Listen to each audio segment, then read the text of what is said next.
Welcome to Victim Services of Huron County, Human Trafficking.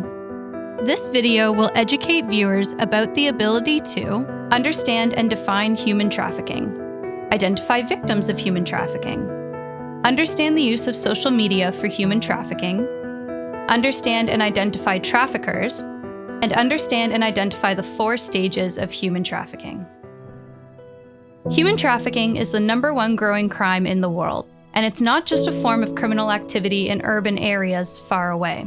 It's happening right here at home. 17,000 people in Canada are living in modern slave conditions. 93% of human trafficking victims are Canadian-born. 70% of human trafficking in Canada occurs just in Ontario, and 90% of these victims are female. 72% of human trafficking victims are under the age of 25. And most frightening of all, Huron County is one of these recruitment areas. So what exactly is human trafficking? It involves the recruitment, transportation, harboring, and/or exercising of control, direction, or influence over the movements of a person in order to exploit that person, typically through sexual exploitation or forced labor. These victims, mostly women and children, are deprived of their normal lives and compelled to provide labor or sexual services through a variety of manipulative practices, all for the direct profit of their traffickers.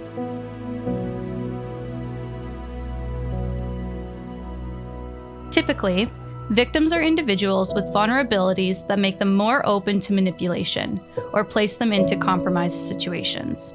But there are a variety of reasons as to how people become victims of human trafficking, and there are specific groups at higher risks of becoming victims as well. Some of these include communities of different backgrounds or ethnicities, such as Indigenous peoples, people with different gender identities, newcomers to schools, towns, and workplaces, people who struggle with low self-esteem, poverty, or isolation, and those who face a history of abuse, bullying, or traumatic family settings are all more likely to become victims of human trafficking. And although most victims are women and girls, men and boys are not exempt from these same circumstances. Currently, social media is one of the most effective tools for traffickers to make contact and groom their victims. All of us, but particularly adolescents, should be mindful of our privacy settings on all social media platforms and understand how these websites and apps work. Facebook, TikTok, and Instagram share far more information with the world than we are often aware of. This can include who someone is connected to, or the whereabouts of someone. Traffickers will often search for victims on the internet, mainly looking at their social media accounts to find information about them. This could mean location, biographical information, personality, and potential vulnerabilities. The trafficker persuades a potential victim by initiating a false relationship with them. This relationship can be either romantic or just friendly. Then, the trafficker thoroughly views the victim's social media to further enable their manipulation and control. Traffickers don't always look a certain way either. Some resemble the expected role of the creepy or dangerous older man, but more often than none, traffickers fit the image of a young, well-trusted, or well-educated boy next door, and they barely perceive to be a threat. Remember, traffickers are master manipulators, and this includes manipulating their appearance too. 62% of traffickers are male, while 38% are female.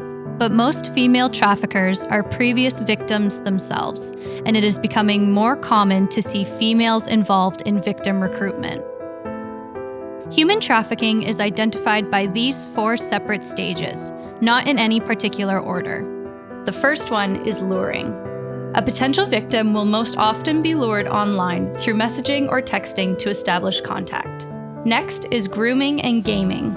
This is where the predator begins grooming their victim by giving compliments or expensive gifts that seem inappropriate for any normal circumstance. Then, control and manipulation. By now, the trafficker has gained their victim's trust, and this is where they use that trust against the victim. The trafficker begins to send mixed messages that damage the victim's self-esteem and mental health. This develops behaviors of confusion, fear, doubt, and submission in the victim until the trafficker takes control over them. And finally, exploitation. Exploitation is when the victim is manipulated and forced into doing things that they don't want to do. Some of these can include sex slavery, violence, substance use, or isolation from family, friends, and any other kinds of support networks.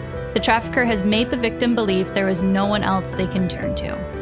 And a typical execution of these stages may go unnoticed until it is too late. If a victim ever attempts to escape a situation of human trafficking, this can lead to increased violence upon them or threats placed towards family and loved ones, and the cycle of fear, manipulation, and submission continues. As a rural community, we need to be aware of what's happening in our home. Consider how quickly we give our trust to people we don't know on social media and in real life, and help those around us to be more cautious of the intentions of others. Victim Services of Huron County is dedicated to providing short-term emotional support, practical assistance, and community referrals to victims of crime, trauma, and tragic circumstances.